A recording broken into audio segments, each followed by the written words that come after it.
بسم اللہ الرحمن الرحیم۔ السلام علیکم۔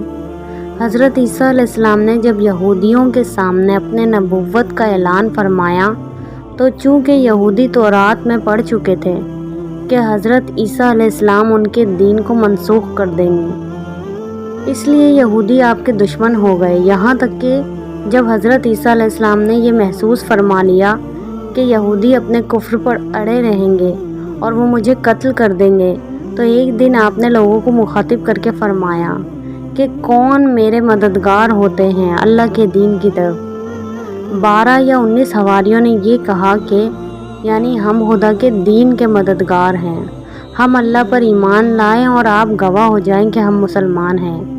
باقی تمام یہودی اپنے کفر پر جمے رہے، یہاں تک کہ جوش عداوت میں ان یہودیوں نے آپ کے قتل کا منصوبہ بنا لیا، اور ایک شخص کو یہودیوں نے جس کا نام تتیانوس تھا آپ کے مکان میں آپ کو قتل کر دینے کے لیے بھیجا۔ اتنے میں اچانک اللہ تعالیٰ نے حضرت جبرائیل علیہ السلام کو ایک بدلی کے ساتھ بھیجا، اور اس بدلی نے آپ کو آسمان کی طرف اٹھا لیا۔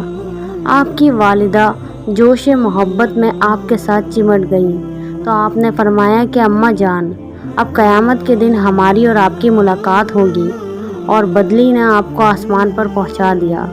یہ واقعہ بیت المقدس میں شب قدر کی مبارک رات میں وقوع پذیر ہوا۔ اس وقت آپ کی عمر شریف تقریباً 33 برس تھی، ایک اور روایت میں آتا ہے کہ 120 برس کی تھی۔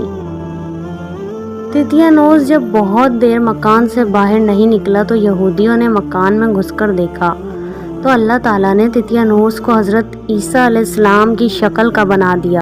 یہودیوں نے تتیانوس کو حضرت عیسیٰ سمجھ کر قتل کر دیا۔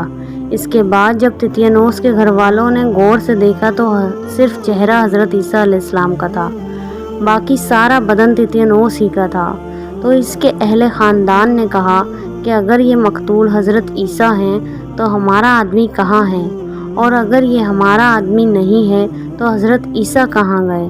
اس پر خود یہودیوں میں جنگ و جدال کی نوبت آ گئی، اور خود یہودیوں نے ایک دوسرے کو قتل کرنا شروع کر دیا، اور بہت سے یہودی قتل ہو گئے۔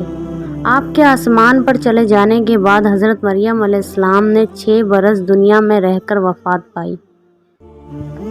قیامت کے وقت حضرت عیسیٰ علیہ السلام زمین پر اتریں گے اور نبی آخر الزماں صلی اللہ علیہ وآلہ وسلم کی شریعت پر عمل کریں گے، اور دجال کو قتل فرمائیں گے اور صلیب کو توڑیں گے، اور 7 برس تک دنیا میں عدل فرما کر وفات پائیں گے، اور مدینہ منورہ میں گنبد خضرا کے اندر مدفون ہوں گے۔